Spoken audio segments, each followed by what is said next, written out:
Hi, I'm Jeff Groh, and welcome back to Calculus 1. Today, we have perhaps one of the most important lessons of the entire term. We've defined two types of integrals to this point. First, the indefinite integral,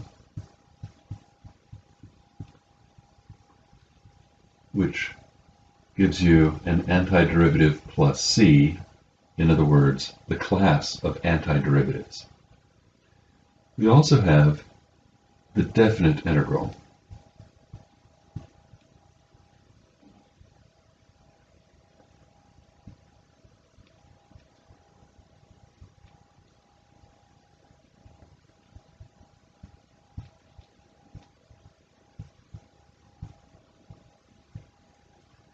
which is a limit of Riemann sums.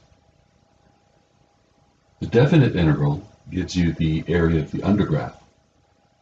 The indefinite integral gives you the class of antiderivatives. These definitions seemingly have nothing to do with one another, but there is an interesting and fundamental relationship between these two notions. From their basic definitions, one wouldn't think that area finding and the opposite of slope finding, anti-differentiation, would have anything to do with each other. There's an interesting relationship between these two processes. Theorems often establish unexpected relationships between various terms in mathematics. The axioms of mathematics are assuming relationships between the undefined terms in mathematics. First, I want to look at the integral of x dx. This is x squared over 2 plus c, using the power rule for anti-differentiation. Now, I want to look at the integral from a to b of x dx. According to our process, delta x is b minus a over n, and x sub k is a plus k times delta x. Using the definition, the definite integral will be the limit as n goes to infinity of the sum. As k goes from 1 to n, xk is going to be a plus k times delta x, all times delta x. Distributing, we'll have the limit as n goes to infinity of the sum as k goes from 1 to n. We'll have a times delta x, which is constant, plus k times delta x squared. Since this term is constant, we'll have the limit as n goes to infinity of a times delta x times n. On the next term, the delta x squared cancels out, and we're just summing k. We know that sums to n times n plus 1 over 2. Plugging in for delta x, we have the limit as n goes to infinity of a times b minus a divided by n times n. These n's cancel. And here we'll have b minus a divided by n squared times n plus 1 divided by 2. This gives the limit as n goes to infinity. Here we'll have ab minus a squared over here b minus a squared. We still have n times n plus 1. It's going to be over twice n squared. Now, as n goes to infinity, the n plus 1 and the n will tend to 1. we'll have AB minus A squared plus 1/2 B minus A quantity squared. We have yet only to simplify this expression. We have AB minus A squared plus 1/2. Foiling out the square of this binomial gives us B squared minus 2AB, don't forget the middle term, plus A squared. As you can see now, AB and minus AB will exactly cancel. What's left over is 1/2 B squared, which I'll write as B squared over 2.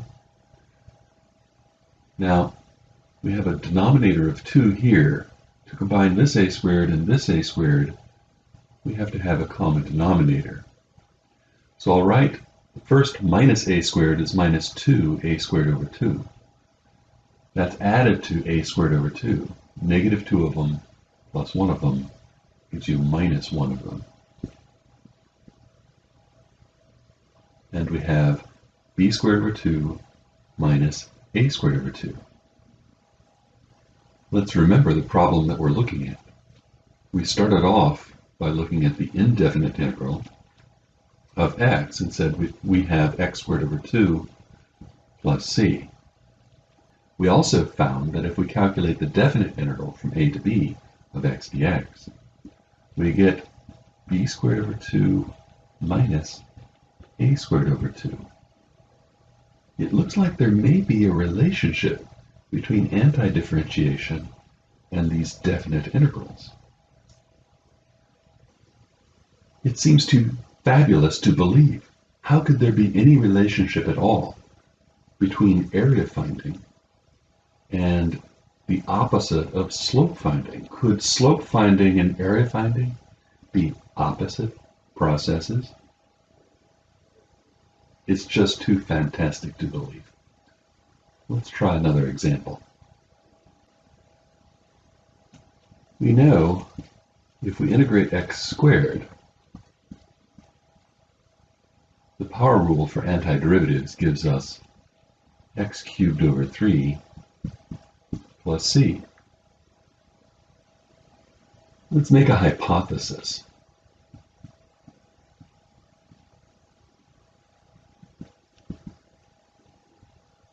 If we were to integrate x squared from a to b, do we get b cubed over 3 minus a cubed over 3? This would be consistent with our last result. Find an antiderivative, evaluate at the endpoints, and subtract. Is this true? Let's try it out. The integral from a to b of x squared dx is the limit as n goes to infinity of the sum as k goes from 1 to n of a plus k delta x squared times delta x. That's the limit. As n goes to infinity, this delta x can be factored out of the sum. Then we're just adding the sum as k goes from 1 to n. Foiling this out, we'll have a squared plus 2a k delta x plus k squared delta x squared. That is the limit as n goes to infinity, delta x times, if we add a squared n times, we'll have n times a squared. Over here, the 2a delta x factors out of this term on the sum, and we're left with the sum on k. We're going to have 2a delta x times n plus 1 divided by 2. And on the last term, the delta x squared factors out of the sum. And we're left with n times n plus 1 times 2n plus 1 divided by 6. Distributing the delta x and replacing it with its definition, we'll have the limit as n goes to infinity of n a squared times b minus a over n plus a b minus a squared over n squared, since we're going to have a delta x squared, times n plus 1, and it's over 1 now since we canceled the 2. Here we'll have a delta x cubed after we distribute. So that will be b minus a cubed over n cubed times n plus 1 times 2n plus 1 over 6. Taking the limit as n goes to infinity, first we'll have a squared b minus a cubed after we distribute. Over here, as n goes to infinity, the n squared will cancel the n times n plus 1. That leaves plus a times b squared minus 2ab plus a squared. Over here, n times n plus 1 times 2n plus 1 divided by n cubed tends to 2. So this and this will tend to just 2. That'll leave us with a 1/3 b minus a cubed. How do you cube a binomial like this? You might remember Pascal's triangle. It's going to be b cubed minus 3 b squared a plus 3 b a squared minus a cubed. All we have to do is simplify all of this and see what happens. We have a squared b minus a cubed. We'll have plus ab squared minus 2 a squared b plus a cubed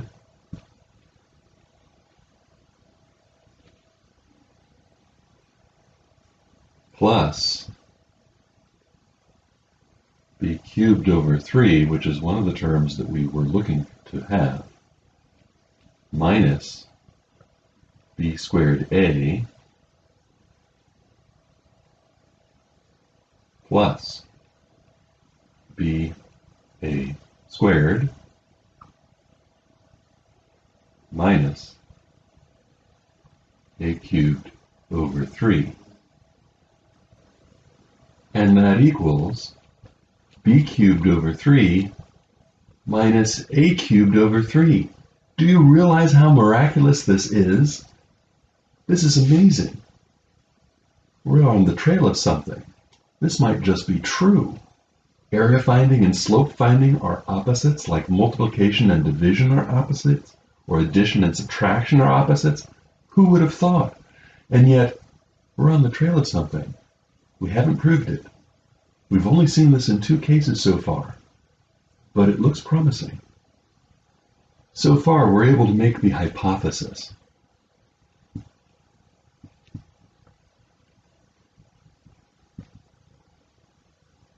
that if we integrate from a to b a definite integral, f of x dx, we in fact get the antiderivative evaluated at b minus the antiderivative evaluated at a.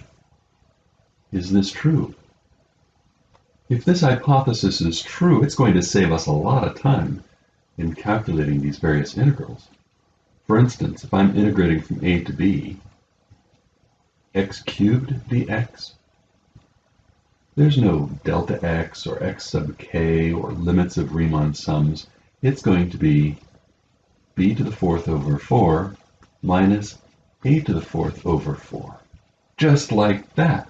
We could save 15 minutes working on some problem and just write down the answer. That's the nature of good theorems. Good theorems save you a lot of time. We need a theorem. We're going to first have to investigate the average height of a function. Let's suppose that the average height of a function on the interval AB is denoted in this way.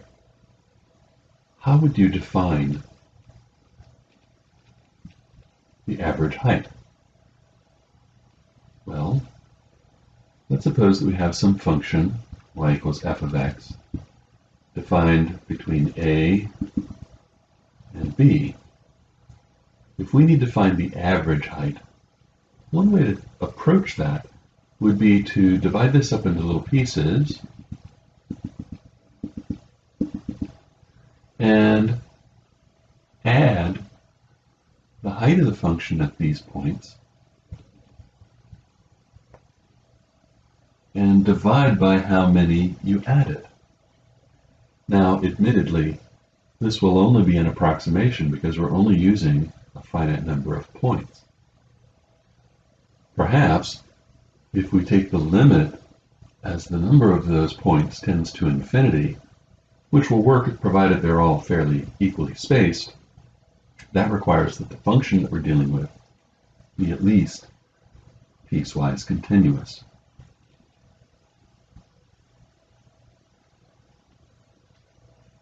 Now this looks suspiciously like the definition of the definite integral. What's missing is we had a delta x here at the end before, but remember that delta x is b minus a over n. We have the over n. We're just missing the b minus a.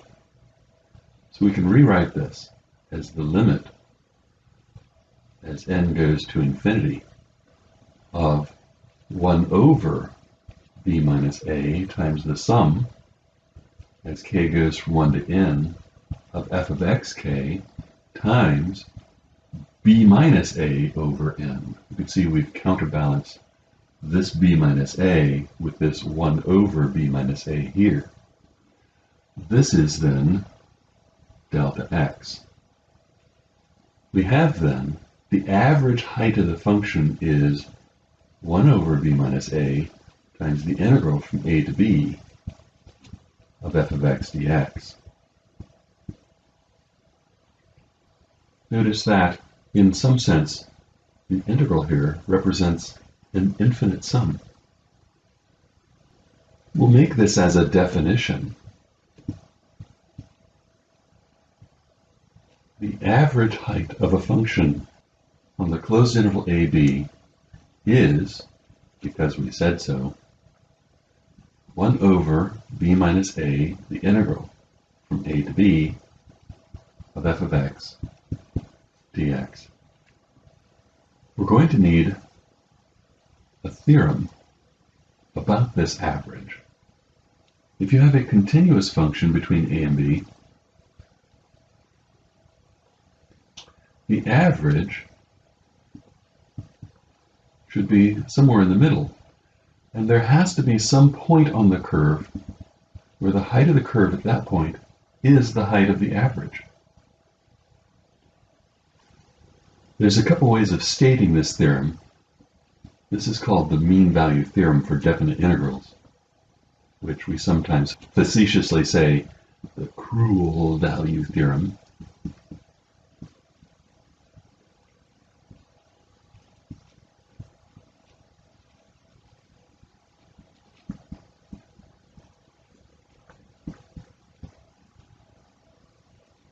This is not the old mean value theorem. This is the mean value theorem for definite integrals. There's two ways to say this, and I want you to know both of them. The first way is a continuous function on a closed and bounded interval attains its average.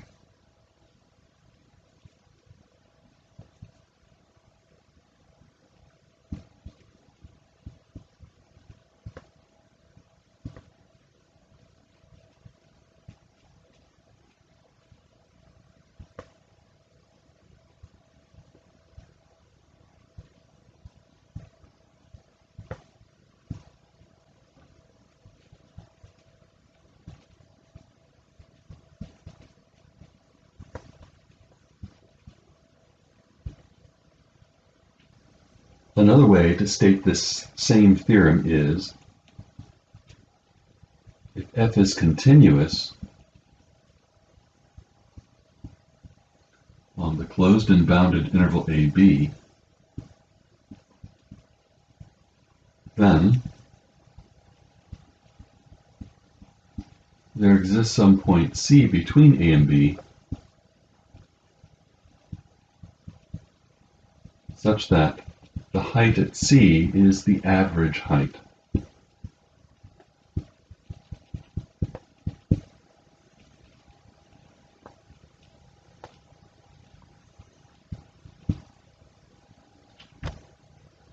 Note that if the function is not continuous, it might not achieve the average. There's no place where this discontinuous function achieves that average height. If the interval is not bounded, then the function may have no well-defined average. Let's prove this theorem.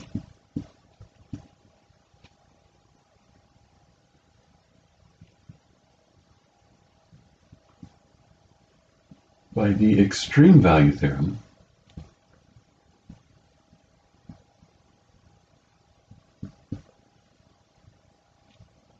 do you remember the extreme value theorem?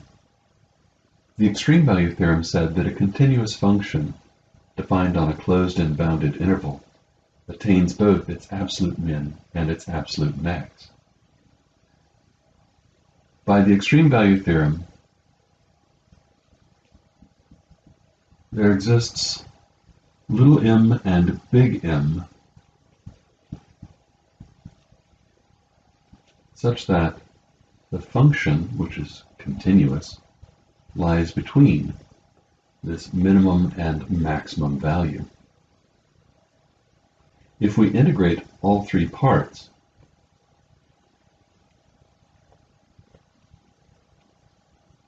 the left-hand side, because m is a constant height on some interval between a and b, the integral will give you the area of the rectangle, which has height m and width b minus a.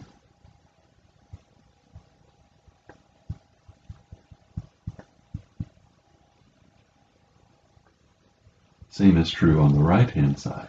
Look at big M times b minus a when we integrate big M. We have these three parts of a sequence of inequalities. We're going to divide all three parts by b minus a, assuming that b is bigger than a. b minus a will be positive, and so we won't need to change the direction of the inequality. What we'll have is little m is less than or equal to 1 over b minus a, the integral from a to b of f of x dx is less than or equal to big M. Now this expression in the middle should be familiar to you. That's the average of f on the closed and bounded interval AB, and that average is intermediate to the minimum and the maximum. Yes, you guessed it. By the intermediate value theorem,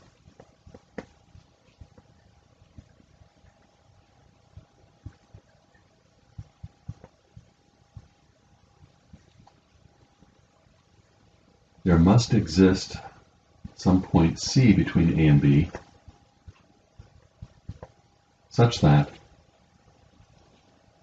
the height at C is that intermediate height.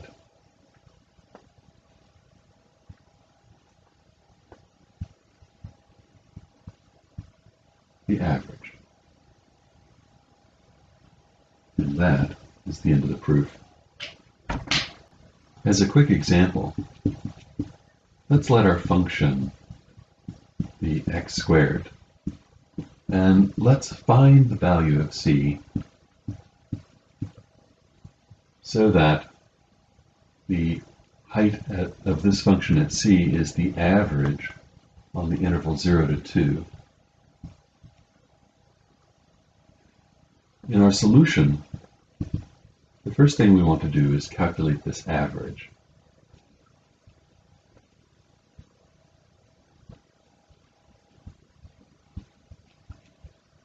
We proved just a moment ago that the integral is going to be 2 cubed over 3 minus 0 cubed over 3. Evaluating this term goes away, of course. We'll end up with 2 squared, which is 4, over 3. We need to find a place where our function is equal to 4/3. We'll have 2 potential values because of the square root. 2 over the square root of 3, or plus or minus 2 root 3 over 3.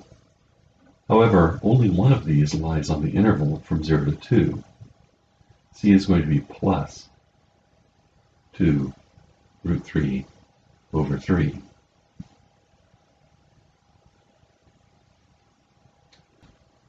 Okay, this average business is all nice and fine, but how is it advancing us towards an understanding that slope finding and area finding are opposites of one another? We're going to have something called the first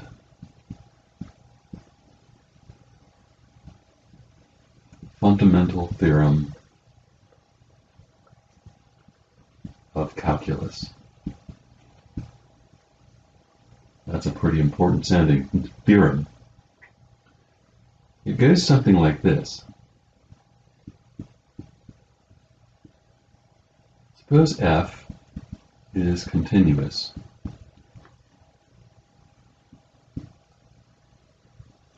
on some closed and bounded interval AB. Then, for x lying between a and b,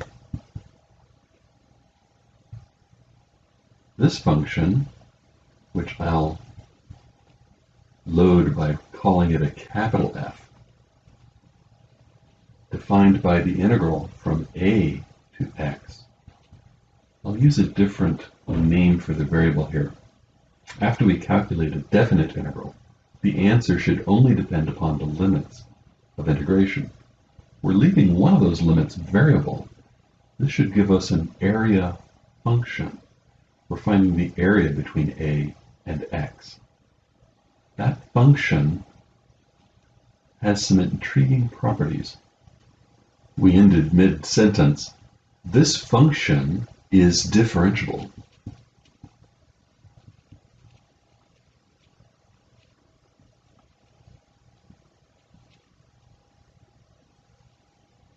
Now wait a minute. We're only assuming that this function little f is continuous. This integration converts to a differentiable function. It increases the level of smoothness. F may not have tangent lines at certain points, but when we integrate, it does. What's going on there? We've just seen that integration is a kind of averaging process. The average is defined in terms of the integral. And averaging is a smoothing process. Yes, we're going to smooth functions from merely continuous into things that are now differentiable. But not only that, we have the following. The derivative of that function, which is big F prime,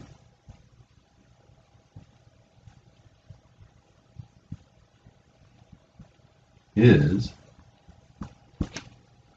little f evaluated at x. When we calculate the slope function of this area function, they annihilate each other and we just end up with the function. This is amazing if it's true.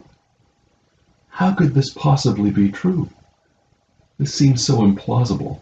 We definitely have to see a proof of this. We'll start with the left-hand side.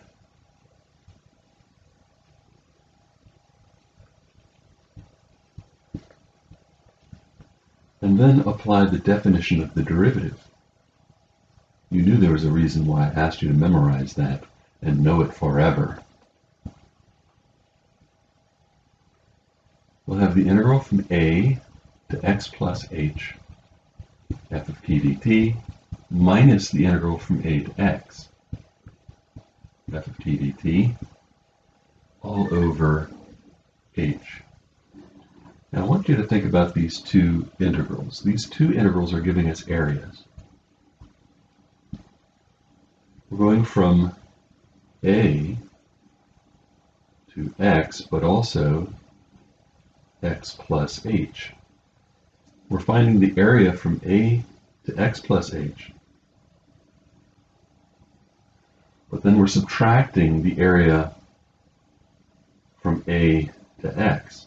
That should leave us only with the area between x and x plus h. So this will be the limit as h goes to 0 of the integral from x to x plus h f of t dt, and we still have this divided by h, which I'll put out front as a factor of 1 over h. Now I want you to think about this expression here. If b is x plus h and a is x, b minus a is h. Out front we have 1 over b minus a. We're taking the limit of an average by the mean value theorem for definite integrals. This continuous function must attain its average on this closed and bounded interval. There has to be some point c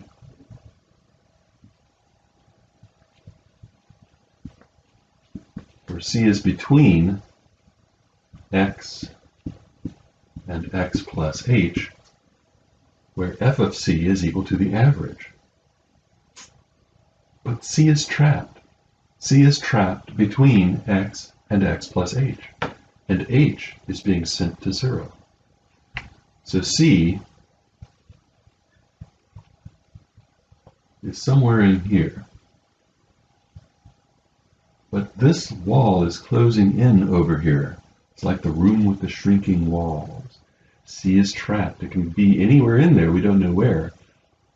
But the walls are getting closer and closer, and eventually, when they come together, C has to be sent, squished to X. And that's the end of the proof. You can see then that this integral was in fact differentiable because the limit for the derivative existed, and it was equal to the function height. We can now see that there's a definite relationship between area finding and slope finding. They're kind of opposite processes in the exact sense of the statement of the first fundamental theorem of calculus. This first fundamental theorem is wonderful, but it's not the theorem we were hoping for. We were hoping for a theorem that would allow us to easily calculate definite integrals without having to find limits of Riemann sums.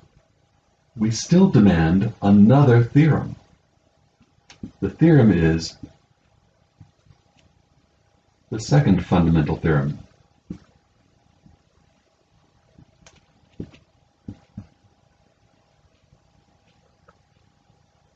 Of calculus.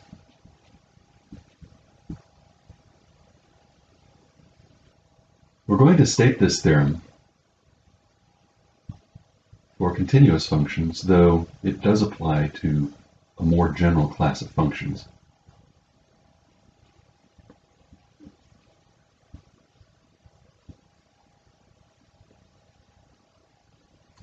We're going to assume that this function is continuous on this closed and bounded interval AB, and let capital F be any antiderivative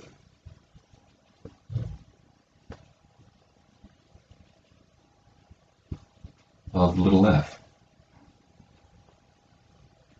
Then the integral from a to b of f of x dx is big F of B minus big F of A. This is the theorem we've been waiting for. Before proceeding to the proof, I want to make you aware of some notation.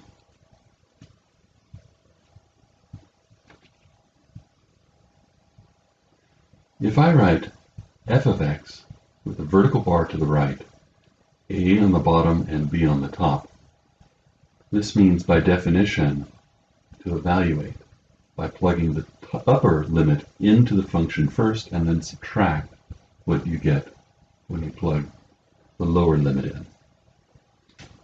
We're definitely going to need to see the proof of this.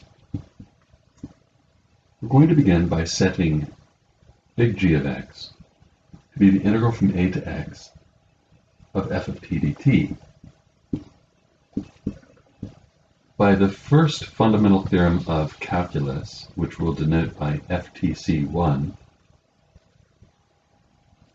when we take the derivative of g, we get little f. Therefore, big G is an antiderivative of little f. Let big F be any other antiderivative.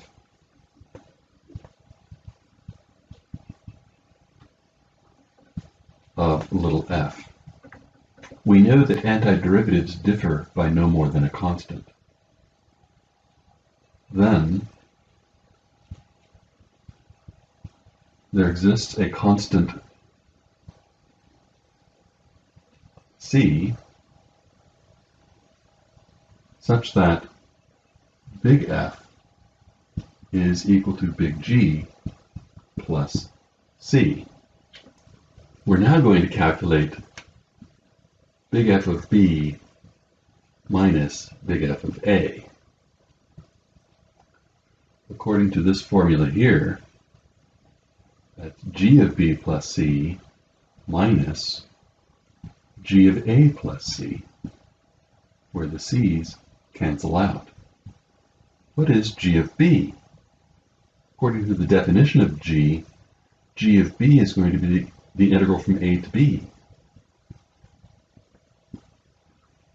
And G of A will be the integral from A to A. Now, the area underneath the single point is 0. And it now doesn't matter what you call this variable, whether it be t or x. The integral, the definite integral, does not depend upon the name of the variable that you're integrating. It only depends upon the values of the limits of integration. And so we can call this f of x dx. And that's the end of the proof. It's just true.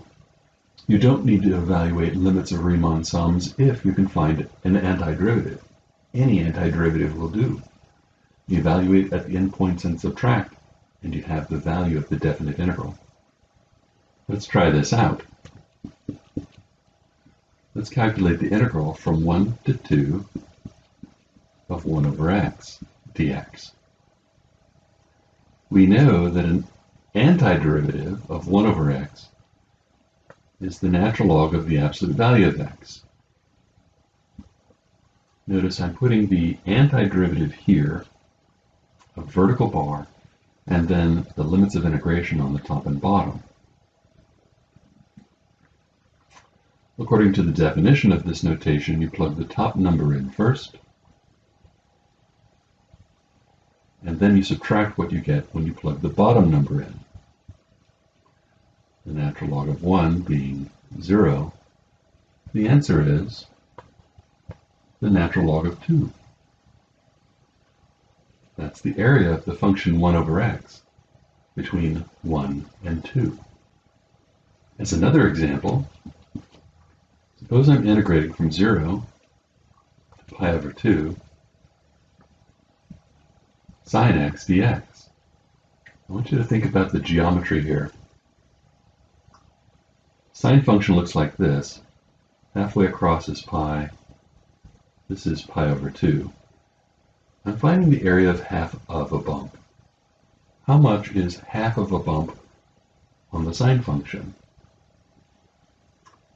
I'm not looking for the derivative, I'm looking for an antiderivative. I know the derivative of sine is cosine, but that's not what we're looking for. We're looking for an antiderivative.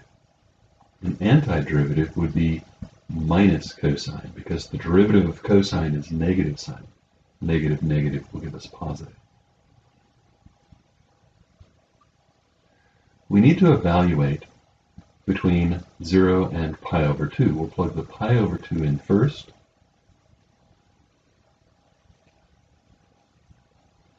and then we'll plug 0 in second. Think about the geometry of the cosine curve. Pi is halfway across. This is pi over 2 where it crosses the axis. So the cosine of pi over 2 is 0, and the cosine of 0 is 1. So we have minus minus 1. The answer is 1. The area of half a bump is 1. I want you to remember, half a bump gives you 1. You should be able to see by symmetry then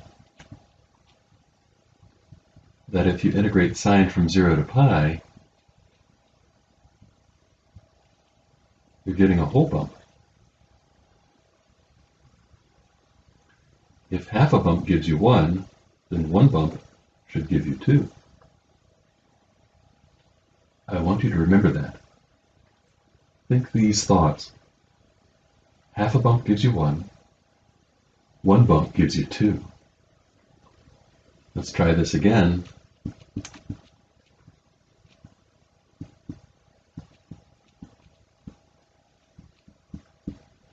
If you're integrating cosine from 0 to pi over 2, what do you get?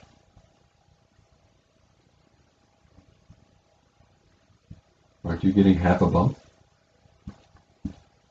The answer is 1. As another simple example, suppose we're integrating from 0 to 1, x to the 5th. An antiderivative is x to the 6th divided by 6. We're evaluating from 0 to 1.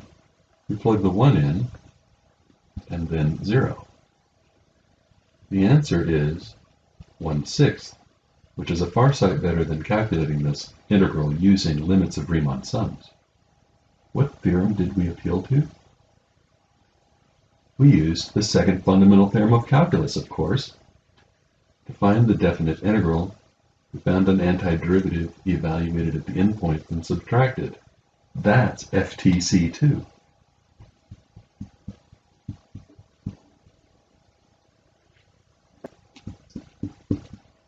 This second fundamental theorem of calculus is going to save us a lot of time.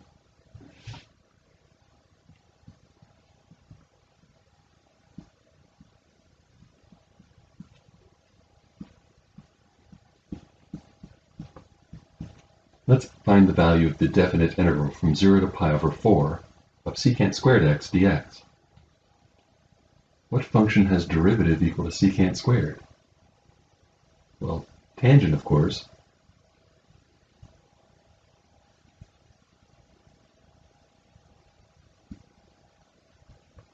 The tangent of pi over 4 is 1, and the tangent of 0 is 0. And so we get 1. There may be a few little hiccups in our scheme here. Let me give you an example. Suppose I'm integrating from 0 to 2 the absolute value of 2x minus 1. The absolute value. This function will be 0 when x equals 1/2. And it's going to have kind of a V shape, like this. We're going to integrate from 0 to 2. So we may have to break this integral up into two pieces, from 0 to 1/2 and from 1/2 to 2. Between 0 and 1/2, we get the negative of 2x minus 1, because when x is between 0 and 1/2, 2x minus 1 will be negative. the absolute value affixes another negative to make it positive. Then we'll have to add the integral from 1 to 2 of 2x minus 1. Between 1/2 and 2, this function is non-negative, it's positive or 0, and so the absolute value doesn't do anything here. Using the second fundamental theorem of calculus on each of these, on the first one, we'll have minus x squared minus x, and on the next one we'll have x squared minus x evaluated from 1/2 to 2. And now we just plug and chug. We have minus 1/2 squared minus 1/2, and we're going to subtract what we get when we plug in 0. To that we're going to add what happens when we plug in 2, and subtract what we get when we plug in 1/2.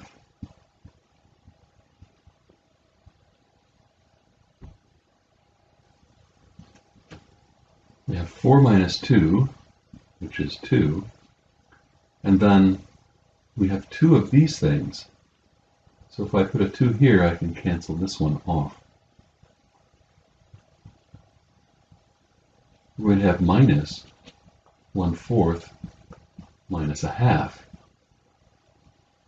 If we distribute the negative, we'll have 1/2 minus 1/4,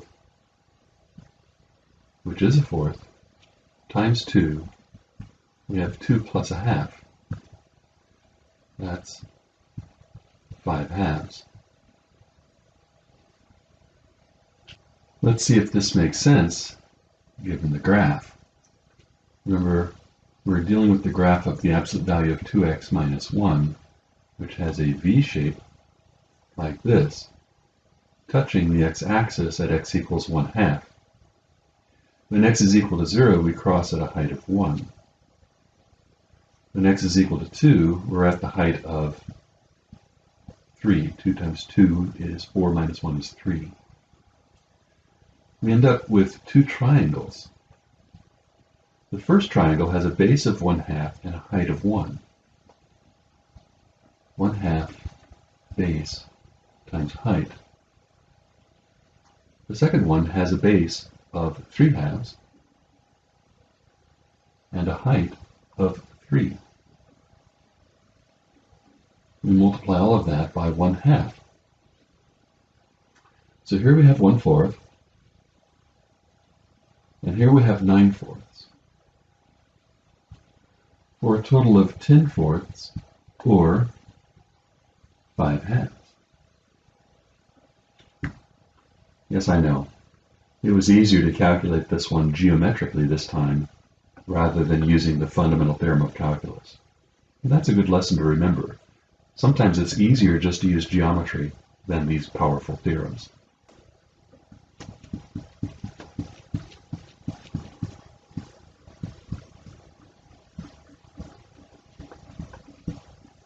Find the average height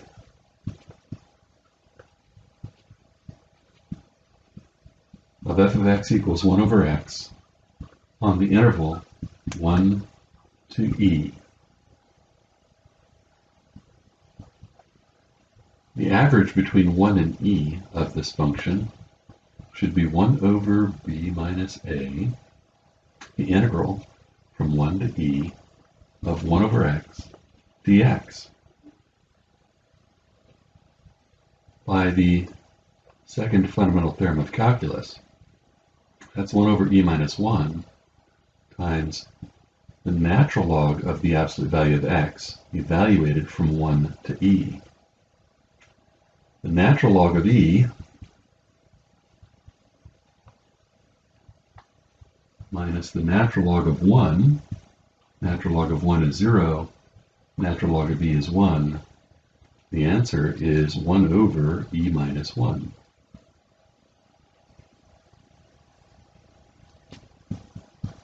Let's try the integral from 2 to 3 of the square root of x dx. We need to find an antiderivative of x to the 1/2. So we'll use the power rule for antiderivatives. Remember, you add 1 to the exponent, and you divide by the new exponent.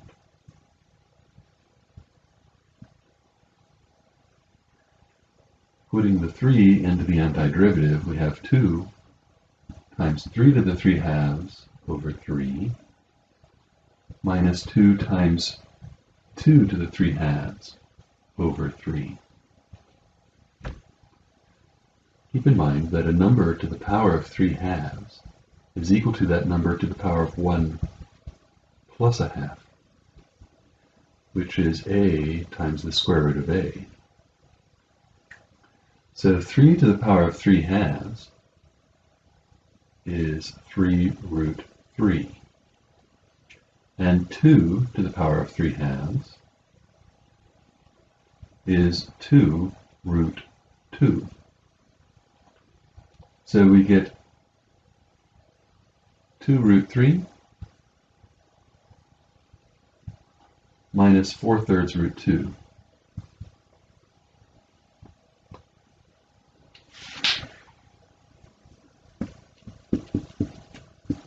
Suppose I ask you to calculate the derivative from 1 to x of e t squared dt. By the first fundamental theorem of calculus, you just plug this in.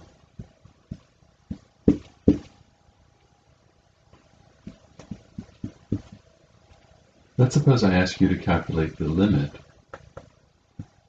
as h goes to 0 of 1 over h, the integral from 2 to 2 plus h of, let's say, the sine of x squared dx. There are a number of different ways of evaluating this particular limit. One simple way is to notice that we're dealing with an average. Since we're dealing with an average here, we can use the mean value theorem for definite integrals to assert that we get the limit as h goes to 0 of the sine of c squared, where c is between the limits of integration 2 and 2 plus h. b minus a is h in this case, so we have 1 over b minus a out front. We're definitely dealing with an average height. A continuous function on a closed and bounded interval attains its average. There has to be some place where the height of the function equals the average height. But that point c is trapped and h is going to 0. So the answer is the sine of 2 squared, or the sine of 4. You can be fairly well guaranteed that there will be something like this on the exam. Let me define the Heaviside function.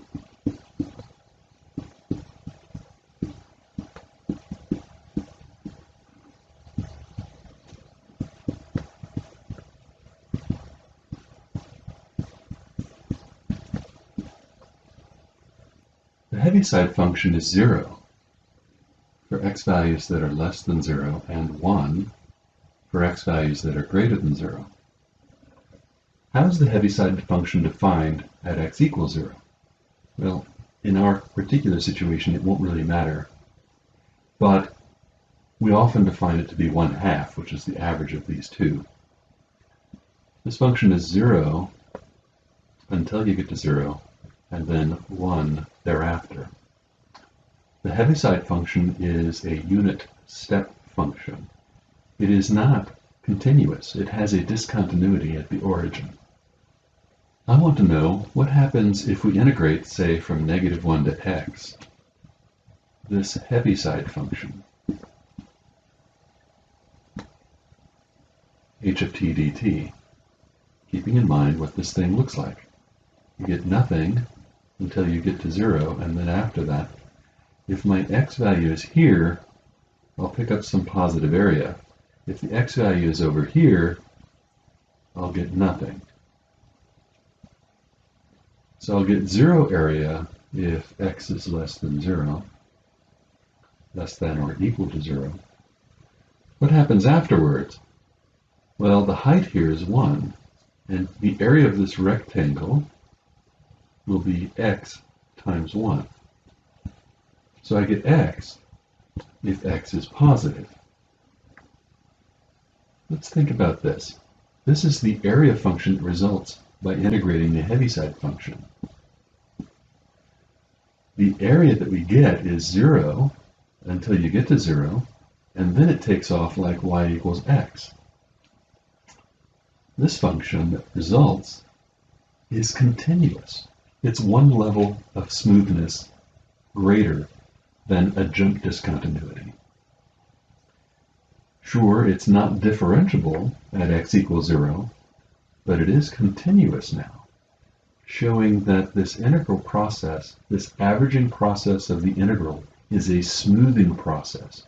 It smoothed out a jump discontinuity into a point of non-differentiability, but a point of continuity.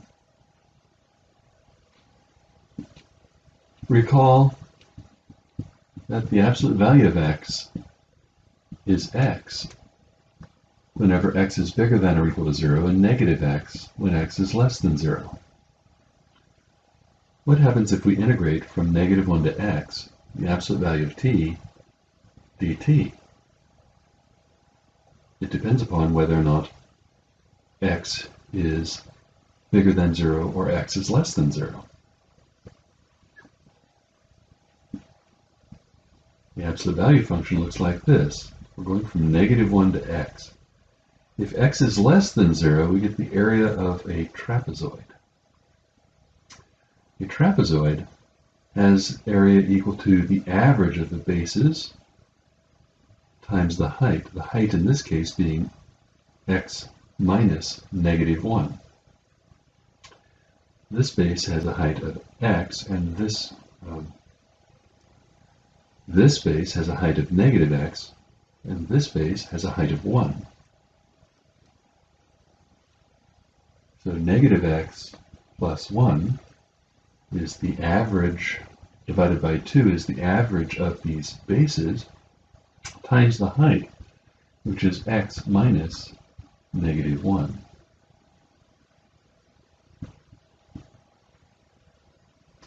If x is bigger than 0, we'll get this entire triangle, which has area 1/2,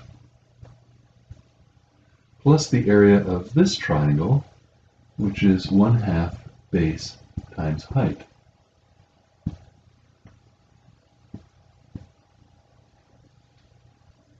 Simplifying,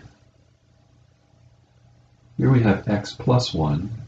This is 1 minus x, and this is 1 plus x. We have a difference of squares.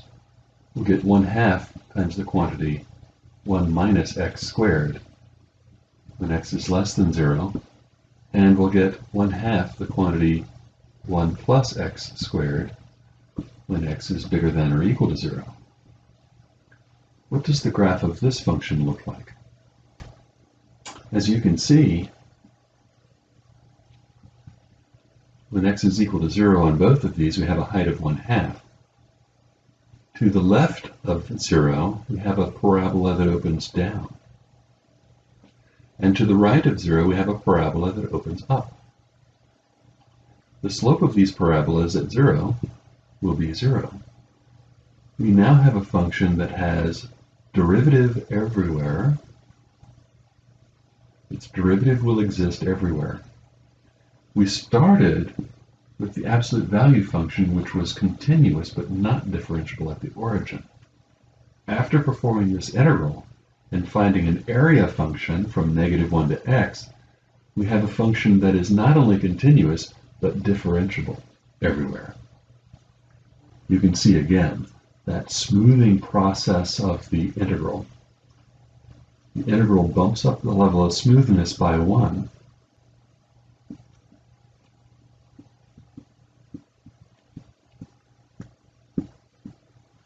Sometimes we denote by CAB the set of continuous functions defined on the closed and bounded interval AB.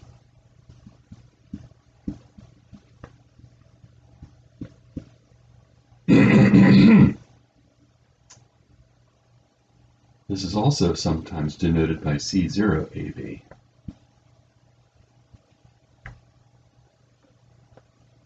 By C1 of AB, we mean the functions that have one derivative and that derivative is continuous on the interval AB. We call these continuously differentiable functions.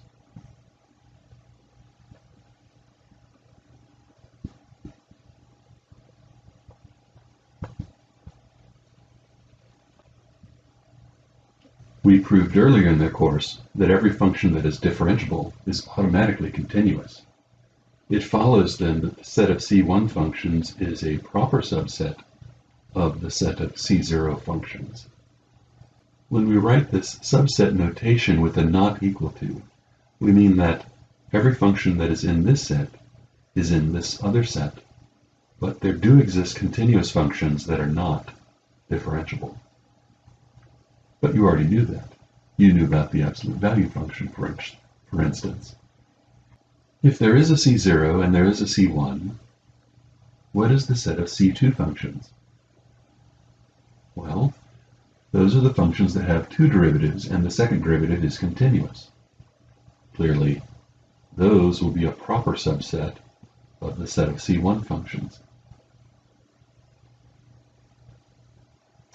The set of ck functions are k times differentiable functions, with the kth derivative being continuous. Clearly, there's a whole sequence of functions.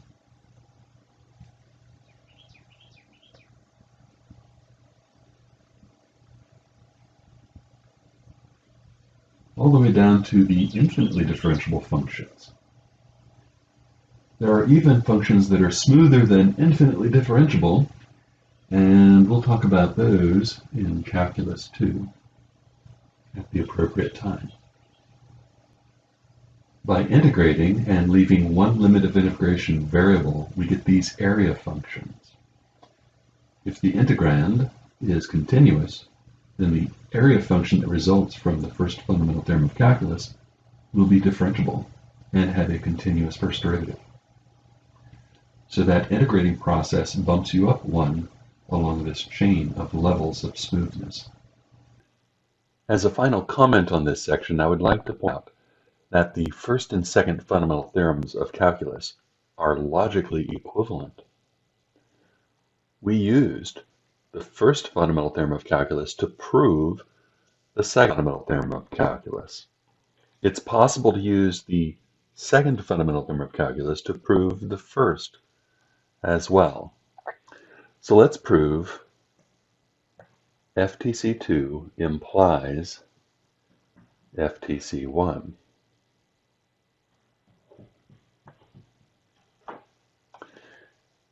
If we integrate from a to x f of t dt by FTC2, that's capital F of x minus capital F of a. Taking the derivative, then we get f prime of x minus 0 because this is constant.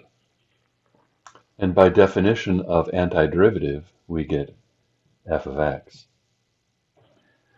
So we see that the first and second fundamental theorems of calculus imply each other.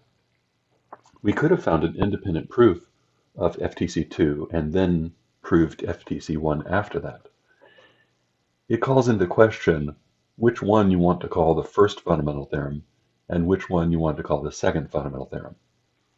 Different books will enumerate them differently, and that's fine because they are logically equivalent.